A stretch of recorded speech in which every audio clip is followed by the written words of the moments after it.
Clothing talk, take 2. Welcome back, Junior Archaeologist.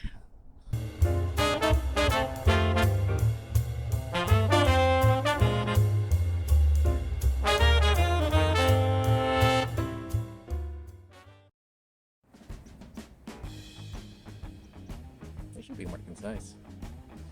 Anyway, take 6. Intro to field clothing. Welcome back, Junior Archaeologist. Today, I thought I would talk to you about a super basic intro to field clothing. Mainly because I was on a project, I want to say 3 weeks ago, in the Central Valley, and we had 2 people with us, one of whom, by the end of the project, they would have been a CRM archaeologist for exactly 7 weeks, and the other person, I want to say less than a year. But they had mostly been doing monitoring. They had not done a whole lot of field work. And one day, we were doing our pedestrian survey, and we had to walk through a terrible, overgrown field. Kind of like what you see behind me, complete with barbed wire fences and tall grass. And they just waded in. And it was a very rude introduction to field clothing. Now, before I get on to some things to think about, I want you to picture this. They were wearing very nice clothing. You know, they were wearing basically the sort of thing that your more experienced CRM archaeologist would wear on the weekends. Like, there's a reason your average CRM archaeologist has their field clothes and their regular clothes. And so when they were walking through that field, and normally at least one of them was a really fast walker, but you start to see this person slow down, and they start picking at their socks, and when they both immerse in the field, their socks were covered in hundreds, maybe not hundreds, but many dozens of pokey things that were not going to come out that easily. They were, how do I put this? If I get 3 or 4 pokey things in my sock, I'm like, my God, I almost want to throw those away, but I can't because I'm cheap.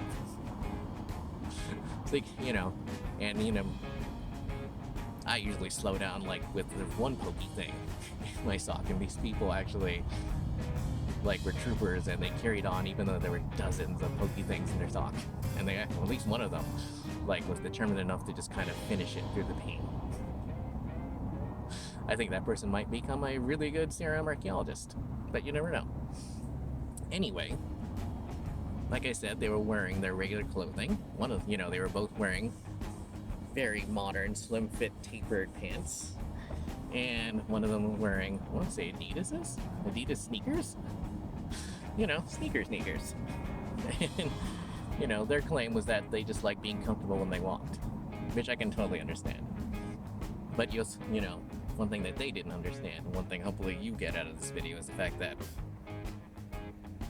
as a CRM archaeologist, you're working in some pretty rough conditions. So, some things to think about. Obviously, there's always the person who recommends shopping for stuff at the thrift store, which is fine if you have a thrift store near you. Or more importantly, if you have a thrift store that isn't stocked full of hipster clothing. I lived in LA for a while, and you went to these thrift stores, quote unquote thrift stores, and they were full of very nice looking, not very fieldy clothing. Now it's leads me to my second point. Don't wear stuff you're gonna be sad if they break. Because you're walking through some pretty rough terrain, and if you're wearing something you're gonna miss, you're gonna regret it. Third thing to think about is that consider everything disposable, unless you spend a lot of money for something rebuildable. I have boots that I've had my entire career, and they're not the same boots per se. I've had them rebuilt a couple of times, but that's why I spent money at the beginning. Otherwise, consider stuff disposable. Most of my field pants. I definitely do not have any field pants from the beginning of my career. If I have field pants that last a year, to me that's pretty good. And any extra months I get out of that is pretty good. It's extra. I mean, I have boots I spent a lot of money on, and then I have other boots that I didn't spend a lot of money on. If I spend $120 on a pair of steel toes, I don't like wearing steel toes a lot, and I get a year's use out of them. That's pretty good. I mean, when you think about it, 120 over a year is like $10 a month. If you can't afford $10 a month, you're either working for some horrible company, or you just have like a radically skewed idea of how hard you'll be working. I mean, it's, difficult to describe, especially on this last really nice day in Reno. Like, weather forecast says it's probably going to start snowing pretty soon. So that's why I'm out here, and that's why I went for a bike ride. Not that you can see my bike. I'm actually using it as my tripod. But, where was I? Oh my god, I lost my track. Anyway, when you're buying field clothes, there are two things, actually three things I say you should keep in mind. Construction workers are very practical, and clothing made for construction is very practical. There's a reason why almost everyone you will run into over your career will probably be wearing something made by Carhartt. I remember there was working with a dude who was making fun of the fact that everyone wore something by Carhartt. But the stuff is practical, and it's not massively overpriced. I had Carhartt stuff from the beginning of my career.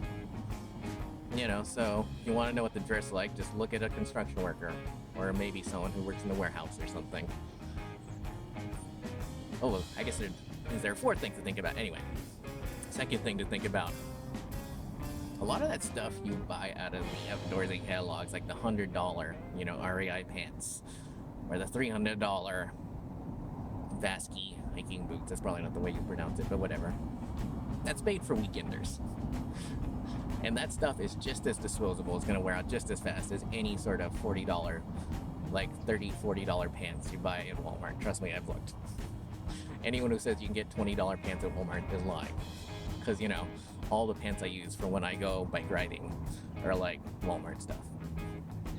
And if I could get $20 stretch jeans at Walmart, I definitely would. So, be aware when you buy something, there's a cost benefit of it's gonna wear out, and it's gonna wear out pretty quickly. So, you gotta make sure that when you buy it, you're comfortable with something wearing out in a year. Maybe if you treat it really carefully, 2 years.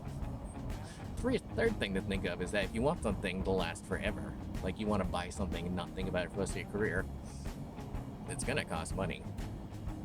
There's no getting around it. It's gonna cost money.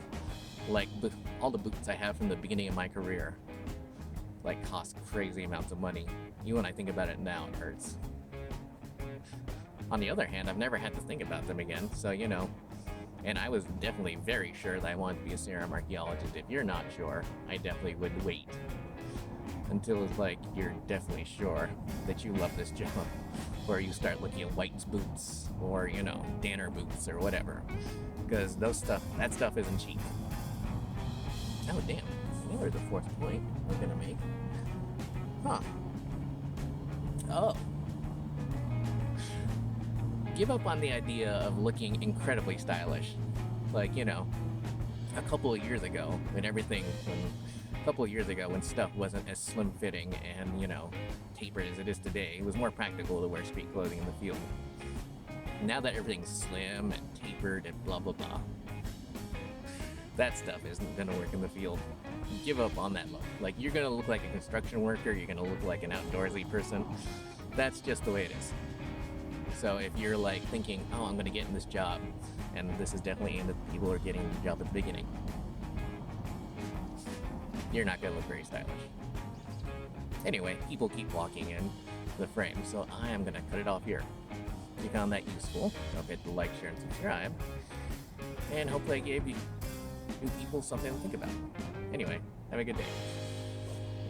Ha! One take.